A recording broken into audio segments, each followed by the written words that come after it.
જૂનાગઢ બેઠક પર ભાજપની હવે નવી રણનીતિ। રાજેશ ચુડાસમાનું પત્તું કાપી જૂનાગઢથી મોઢવાડિયાને લડાવી શકાય છે ચૂંટણી।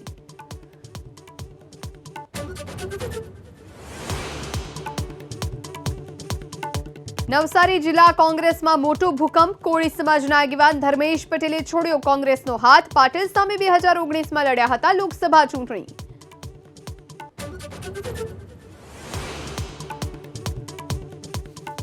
જૂની પેન્શન યોજના લાગુ કરવાની માંગને કર્મચારી મહામંડળે બનાવી પ્રબળ। 6 માર્ચના કાર્યક્રમને સફળ બનાવવા ગાંધીનગરમાં મળી બેઠક।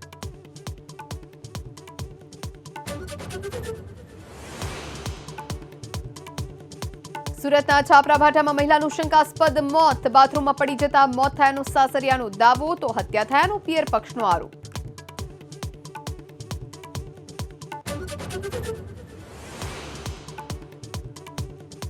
રાજ્યમાં હવે એસટી બસમાં દારૂની હેરાફેરીનો પર્દાફાશ। અંબાજી રાજપીપળા રૂટની બસમાંથી વિદેશી દારૂના જથ્થા સાથે ઝડપાયા 2 શખ્સ।